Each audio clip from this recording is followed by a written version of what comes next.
Merci beaucoup Joël Kotek. Vraiment là, pour ce qui est de nous ramener aux fondamentaux et à l'essence des choses, je crois qu'on ne pouvait pas faire mieux. Et ça va nous amener à nous tourner maintenant vers notre deuxième invité, Simon Epstein. Bonsoir. Bonsoir. Vous êtes historien, spécialiste de l'antisémitisme. Vous avez publié de nombreux articles et ouvrages, dont une histoire du peuple juif au XXe siècle, les Dreyfusards sous l'occupation, ou encore un paradoxe français antiraciste dans la collaboration, antisémite dans la résistance. Alors, cette unicité du crime nazi ne s'est pas forgée subitement. Il a fallu un contexte historique, idéologique, en Europe et en Allemagne, un maître d'œuvre et sa capacité à se présenter comme légitime et à se faire accepter par les démocraties. Alors, comment l'Europe a-t-elle basculé, Simon Epstein? Oui, alors, chers amis, bonsoir. Je vais partager. Pascal, soyez gentil, prévenez-moi au bout de 10 minutes. Prévenez-moi. Vous en avez 25. Oui, mais faites-moi un signe au bout de 10 minutes. Hein, s'il vous plaît. Enfin, intervenez au bout de 10 minutes. Chers amis, bonsoir. Je vais traiter de deux choses. D'abord, comment les nazis sont arrivés au pouvoir en Allemagne, dans un pays qui était un pays normal et qui fonctionnait comme n'importe quelle démocratie occidentale. Et ensuite, comment les nazis ont réussi, entre 1933 et 1937-38, à reconstituer la puissance allemande sans que les autres puissances interviennent et sans que la France en particulier intervienne. Alors, comment les nazis sont arrivés au pouvoir? Ils sont arrivés au pouvoir à la suite d'une décision stratégique qui a été prise par Hitler quand il était en prison, à la suite de son coup d'État raté en novembre en novembre 23, la décision a été que le pouvoir se prend de manière démocratique parce qu'une démocratie peut être prise de l'intérieur. Et la décision est prise, c'est une décision pas facile à prendre pour le chef d'un parti radical, même quand le parti radical est tout petit, parce qu'on développe une idéologie qui est une idéologie absolument antidémocratique et violente, mais on va forcer les militants à respecter les règles de la démocratie, à les respecter sans y croire, mais à les respecter afin de pouvoir profiter des avantages de la démocratie. C'est ça la décision, c'est pas facile, c'est le problème d'ailleurs que tous les pays d'extrême droite, que tous les partis d'extrême droite, dans tous les pays, à toutes les époques, essayent de résoudre, y compris dans un petit pays du Moyen-Orient qui est très proche de nos cœurs. L'extrême droite a toujours un problème de savoir manœuvrer entre la violence et la légalité, et c'est jamais facile, et c'est jamais automatique.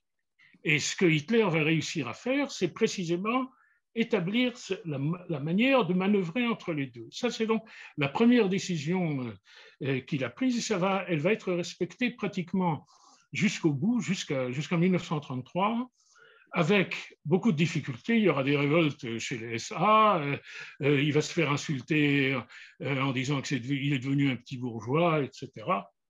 Ça, c'est la première décision qu'il prend. La deuxième décision qui est prise est que pendant la période d'essor, il va y avoir une période d'essor électorale. Les nazis ont 2,6% des voix en 1928. En septembre 1930, ils vont sauter à 18% des voix. Et en 1932, ils seront déjà à 37% des voix en juillet. Ils vont redescendre un peu en novembre. Et donc, il y a un saut électoral absolument gigantesque. C'est ça qui caractérise le nazisme. Il se caractérise par deux choses. D'une part, le basculement des électeurs de la droite classique, vers le nazisme. Et ça, c'est absolument visible. Ça a été analysé, ça a été étudié. Il y a une espèce de radicalisation de la droite allemande qui quitte les partis traditionnels de droite, droite libérale, droite économique, droite, pour aller vers les nazis. Et les nazis savent le faire, ils fonctionnent comme une pompe gigantesque, si vous voulez, des électeurs. Et c'est aussi une stratégie politique. Quel rapport avoir avec les partis de droite? Et là, je vais si vous voulez, au début, et Hitler le définit tout de suite en devant calmer Goebbels et calmer quelques autres. Il dit, surtout pour les élections de 1930, mais c'est aussi en 1931, ça va changer un peu en 1932, nous sommes un parti de droite, et donc nous ne devons pas faire peur aux classes moyennes, qui sont les électeurs des partis de droite et qui sont nos électeurs, et donc nous allons présenter une version relativement modérée de nos positions. Alors, je n'ai pas le temps de parler de la manière dont c'est présenté de manière générale. Sur la question juive, il y a une modération de l'antisémitisme, notamment aux élections de 1930 et à la suite des élections de 1930. Et je cite souvent les interviews qu'Hitler donne après les élections de 1930, où son parti a fait 18% des voix. Son parti, qui était un petit groupuscule, est devenu soudain le deuxième parti politique d'Allemagne. Quand il est interviewé, il dit « Nous ne voulons rien, nous n'avons rien contre les Juifs. Il y a des Juifs qui nous font de la peine, ils nous embêtent parce qu'ils sont communistes, mais les Juifs décents, les Juifs, on n'a rien contre eux. » Il le dit, il le redit, et il va se faire accuser d'avoir abandonné l'antisémitisme par certains radicaux, notamment des radicaux très célèbres. Je n'ai pas le temps de développer ce point, je l'ai développé à d'autres occasions. Et ça y est, maintenant, il abandonne l'antisémitisme. Donc, ça, c'est une façon de se présenter comme un parti de droite ordinaire, un peu différent des autres. Et ça va l'amener à des succès, j'ai dit 18% en 1930, et ça va l'amener à monter, évidemment, en 1932 à 37%. Bon. Là, il y a le problème de l'alliance, se pose à nouveau le problème de l'alliance avec la droite classique, et notamment la droite nationaliste, celle qu'on appelle la droite des barons. Les barons, ce sont les représentants, en fait, de l'armée prussienne classique, de la Reichswehr et de ses 100 000 hommes, qui sont une puissance quand même à l'intérieur de l'Allemagne, et il y a le problème d'Hitler face à eux. Et il y a un moment, il recherche l'alliance avec la droite nationaliste classique. La droite nationaliste classique le rejette à ce moment. Elle le rejette même dans une rencontre absolument dramatique entre Hitler et Hindenburg qui se tient en août 1932. Le Parlement n'arrive pas à désigner une majorité. Le Parlement n'a pas moyen de désigner une majorité. Et donc, c'est le président de la République, qui est le maréchal Hindenburg, qui doit décider qui sera le Premier ministre. Et Hitler va le voir dans une rencontre très célèbre. Hindenburg n'a pas la moindre intention de le désigner. Pardon? Allez, continuez. C'est 10 minutes? Non, c'était pas moi. Allez-y. Ah, c'était pas vous, excusez-moi. Oh, quelqu'un a protesté contre. Il doit y avoir un anti-nazi dans le public, et donc. Je sais qu'il y a beaucoup d'anti-nazis dans le public, je sais que c'est un public. Et donc, là, les nazis entrent dans une période d'opposition avec la droite nationaliste.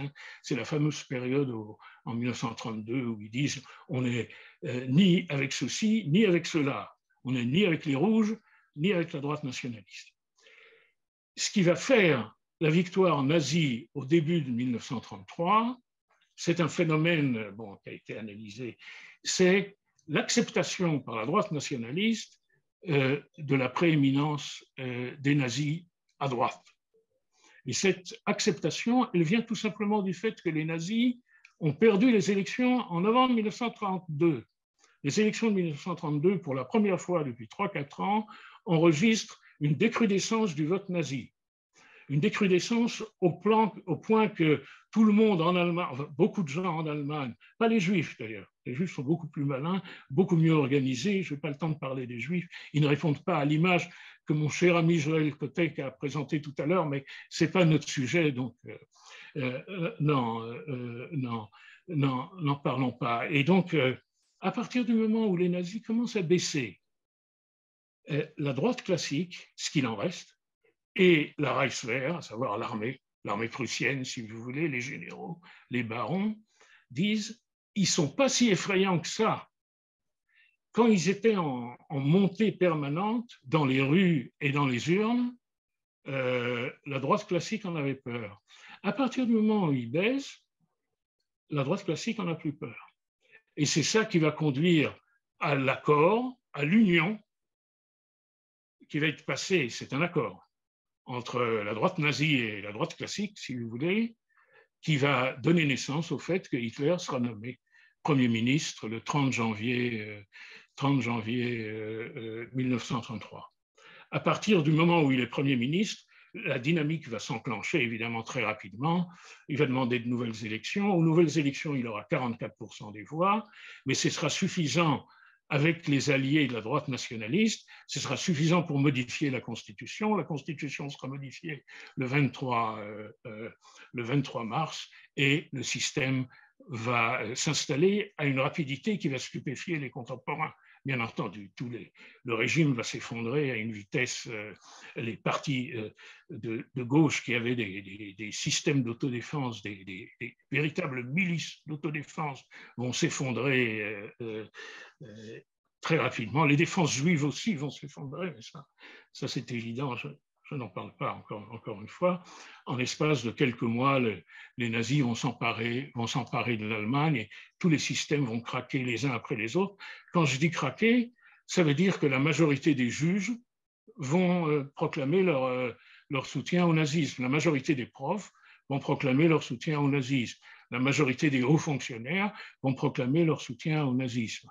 Pas un soutien total, parfois... Il s'est écoulé 10 minutes, comme très vous l'avez bien, demandé. très bien, Pascal.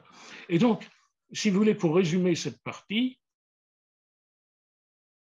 par des moyens démocratiques, à savoir par des élections, en employant la violence, mais une violence limitée par rapport à ce qui se passait dans d'autres pays, les nazis n'ont pas utilisé une violence de guerre civile, c'était une violence de défilé dans les rues. À l'époque, n'oubliez pas qu'à l'époque, il n'y a pas de télévision.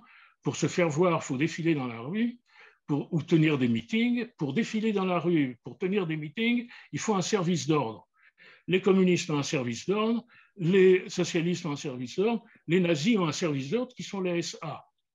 Et on défile dans les rues et on attaque les ennemis, mais on se fait aussi attaquer. Il y a des batailles de rue. On ne prend pas le pouvoir par la force. Et deuxièmement, il n'y a pas de guerre civile. Il y a des bagarres de rue, il n'y a pas de guerre civile. Et donc, en fait, l'Allemagne est tombée tout simplement par le jeu du système démocratique. Donc, j'ai dit, premièrement, respect de la légalité. Deuxièmement, transformation de la droite, transmutation de la droite allemande, d'une droite qui était soit libérale, soit nationaliste, mais une droite ordinaire, si vous voulez. Elle s'est tout simplement transformée en droite nazie. Je le répète, ses électeurs sont passés chez les nazis et ses chefs ont fini par faire une alliance avec les nazis, alliance qui va donner naissance au cabinet, ce qu'on appelait le cabinet Hitler von Papen du 30 janvier 1933. Alors, ça, c'est pour la prise du pouvoir. Et maintenant, j'aborde la deuxième chose dont j'aurais voulu parler, à savoir les premières années. Les premières années, l'Allemagne est très faible. L'Allemagne est très faible parce qu'elle a une toute petite armée. Une bonne partie du territoire allemand est neutralisée, c'est-à-dire il n'y a pas de soldats allemands en Rhénanie et l'armée française est beaucoup plus forte. Et il n'y a pas seulement l'armée française, il y a tous les alliés de la France qui s'inquiètent aussi de la victoire d'Hitler.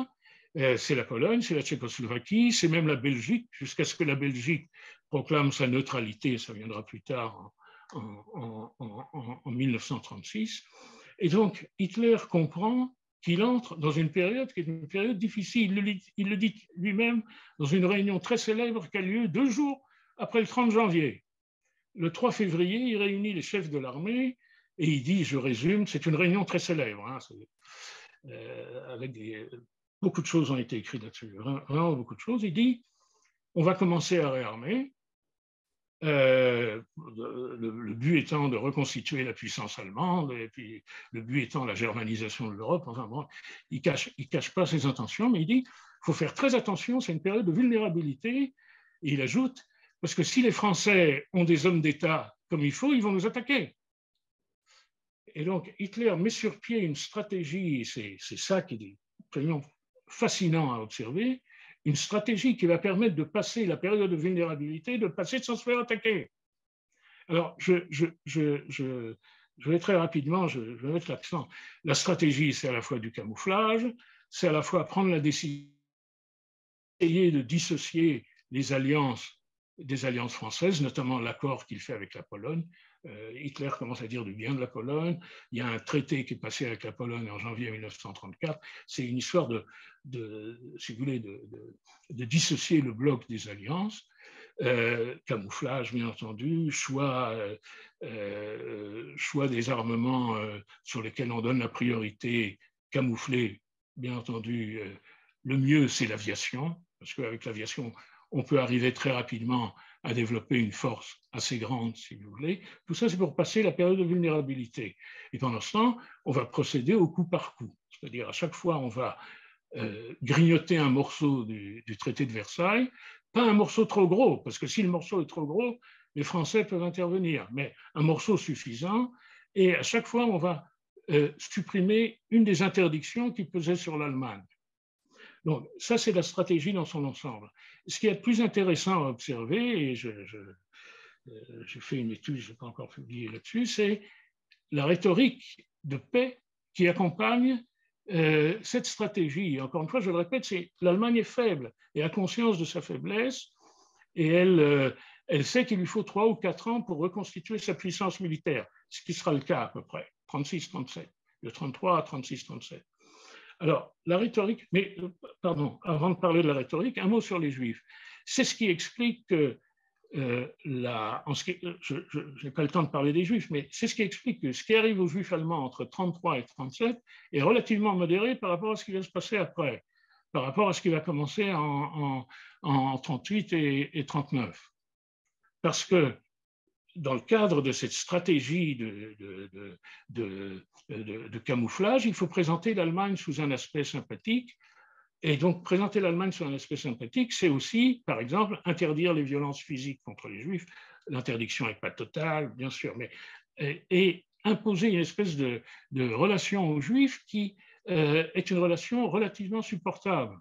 La communauté juive va continuer à exister, les mouvements de jeunesse vont continuer à exister, l'émigration sera possible, même dans des conditions pas nécessairement mauvaises. Je parle jusqu'en 37. Et donc, ça fait partie de cette stratégie de présenter l'Allemagne sous un jour sympathique. Alors, le point principal de la stratégie, bien entendu, c'est la propagande de paix. Et la propagande de paix est faite d'une manière absolument impressionnante, et elle se voit, par exemple, bon, c'est tout un système de propagande, bien entendu, c'est toute la diplomatie allemande qui y travaille, ce sont tous les amis de l'Allemagne, mais c'est aussi la rhétorique de Hitler et les discours de Hitler. Et quand vous prenez les discours de Hitler, le plus célèbre, c'est celui de mai 1933, il y en a un aussi très célèbre en mai 1935, sont des discours de paix. Et ce sont des discours bien faits et assez émouvants, où il dit il ne faut plus de guerre, la guerre est terminée, nous, on a des... Et il donne la liste des armements que l'Allemagne a détruits après la Première Guerre mondiale, à la suite du traité de Versailles, bien entendu. Et donc il dit la seule chose que nous on veut, c'est la paix, le désarmement, mais il faudrait que les autres désarment aussi. Il dit qu'il faudrait que les Français désarment, il faudrait que les Polonais désarment. C'est une rhétorique victimaire. Elle est impressionnante, y compris dans les mots qu'il emploie. Je vais vous donner un exemple qu'il utilise dans un discours en 1933, quand l'Allemagne quitte la SDN et quitte les négociations sur le désarmement, et c'est un des coups qu'il fait, si vous voulez, dans le cadre de cette stratégie de passer la période de vulnérabilité. Il dit « Nous sommes un pays qui a été violé, qui a été violenté. On nous a violentés en 1919, au traité de Versailles. » Alors, pour qu'il emploie le mot « violenté », « Vergewaltigt », il va très loin. Il va très loin, et il y a des résonances, et il y a énormément de résonances. Il y a des résonances en France, il y a des résonances en Angleterre, où beaucoup de gens disent, et pendant toute cette période, il y a tout un courant qui dit, ben, finalement, c'est pas si terrible ce qu'ils font, finalement, il y a du vrai dans ce qu'ils disent. Finalement, c'est tout à fait possible qu'ils ont été martyrisés par le traité de Versailles. Sur les Juifs, ça je dis ça entre parenthèses, il y a aussi des gens qui commencent à comprendre, y compris des anciens philosémites. J'ai écrit beaucoup là-dessus, j'ai écrit des gros machins là-dessus. Beaucoup de gens qui étaient des amis des Juifs, et soudain ils se disent, Ah oui, il y a quand même quelque chose. Faut essayer de les comprendre. C'est des gens qui ont beaucoup souffert. Alors, il faut un peu leur pardonner d'être parfois en colère, même si je ne suis pas d'accord avec l'antisémitisme. Ajoute certains, dans les premières phases, on ne quitte pas facilement le philosémitisme. Ça prend du temps, ça prend 2, 3, 4 ans jusqu'à ce que le même philosémite devienne un antisémite acharné, mais il a quand même une période de transition, si vous voulez. Alors, je voudrais encore insister sur cette période. Les grandes puissances ne font rien, à savoir la France, qui, en 1933, pouvait entrer en Allemagne, c'était une promenade. C'est le mot qu'on employait à l'époque. C'est le mot qu'on employait à l'époque. Parce que l'armée française était 4 fois, 5 fois plus forte que l'armée allemande. Mais au fur des années, 33, 34, 35, l'Allemagne commence à réarmer, l'industrie allemande fonctionne, l'un après l'autre, les camouflages sont levés, si vous voulez, et soudain, on découvre que l'Allemagne a plus d'avions que la France, et un peu plus tard, plus d'avions que la France et l'Angleterre réunis, etc. Et en même temps, la rhétorique d'Hitler change.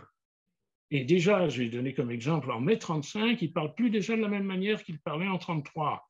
Le discours devient plus radical, devient plus dur. Il est toujours pour la paix, bien entendu, on est pour la paix, mais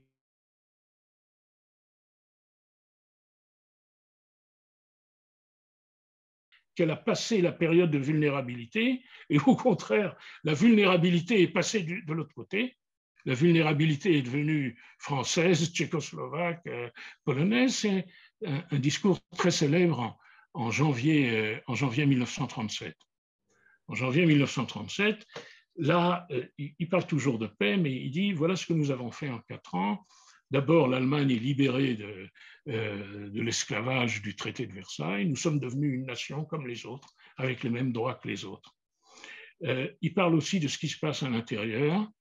Et d'ailleurs, j'aurais voulu faire une remarque à Joël, faire une référence à ce que Joël a dit. Hitler dit à l'intérieur, on a exclu les Juifs des fonctions littéraires et scientifiques, dit-il, parce que c'est la race qui doit être le critère de désignation des personnes responsables dans le domaine de la culture et de la science. Bon. On a exclu les Juifs, et tout le monde nous a dit, quand on a exclu les Juifs, tout le monde nous a dit, ah, mais vous allez voir, la science va s'effondrer, la littérature va s'effondrer, le cinéma va s'effondrer. Or, dit Hitler, on est en janvier 1937, rien ne s'est passé. Nous avons un cinéma qui est en plein développement, et c'est vrai. Nous avons une science qui est en plein essor, et c'est vrai. Et nous avons des universités qui sont restées ce qu'elles étaient. Elles n'ont plus leurs professeurs juifs, mais elles sont restées ce qu'elles étaient. C'est Hitler qui a raison. C'est vrai. La science allemande n'a pas baissé avec le départ des Juifs. Les Juifs aiment toujours avoir le sentiment que, on racontait ça aussi après l'expulsion d'Espagne, qu'un pays qui expulse ses Juifs s'expose à de graves ennuis. Bon, c'est une façon pour les Juifs de dire c'est pas bien d'expulser les Juifs. Mais c'est pas vrai. C'est pas vrai. Et son style global, si vous voulez, en janvier, à ce discours de janvier 1937, est déjà différent. Il a perdu sa tonalité victimaire. Il est pour la paix, mais attention, ça doit être une paix exacte. Et puis attention, les Français, on a déjà proposé la paix aux Français, si les Français ne veulent pas, etc. Le ton a complètement changé. En d'autres termes, ils ont passé la période difficile. Au-delà, il n'est plus possible d'attaquer l'Allemagne. Au-delà, même si la France se met, en plus, la France a réoccupé l'Allemagne a réoccupé la Rhénanie, donc la zone neutre, si vous voulez. Donc, même si la France décidait d'attaquer, c'est fini maintenant. C'est fini, et comme je l'ai dit tout à l'heure, la vulnérabilité est passée de l'autre côté. Et on va le voir en 1938. En 1938 avec l'Autriche, en 1938 avec la Tchécoslovaquie, et bien entendu en 1939 avec la conquête d'entrée en Tchéquie et bien entendu la Pologne. Alors, je voudrais conclure sur cette deuxième partie. De la même façon Hitler a su utiliser dans sa bataille intérieure les principes démocratiques, en jouant sur les principes démocratiques. Il sait utiliser dans la période de reconstitution de la puissance allemande, période très douloureuse, très difficile, période très vulnérable, il sait utiliser les principes de paix et les principes de fair play aussi. L'Allemagne a le droit, elle aussi. Si la France a des soldats, pourquoi l'Allemagne n'en aurait pas? Et il joue là-dessus et ça marche. En d'autres termes, il y a chez lui une aptitude à utiliser les faiblesses du système, que ce soit le système démocratique au niveau du pays ou que ce soit le système, appelons ça, de sécurité collective ou la volonté de paix des peuples et des grandes puissances, pour pouvoir y constituer ce qu'il a l'intention de constituer et ce qu'il va parvenir à constituer, à savoir une machine de guerre, et une machine de guerre dont nous savons qu'elle sera particulièrement efficace.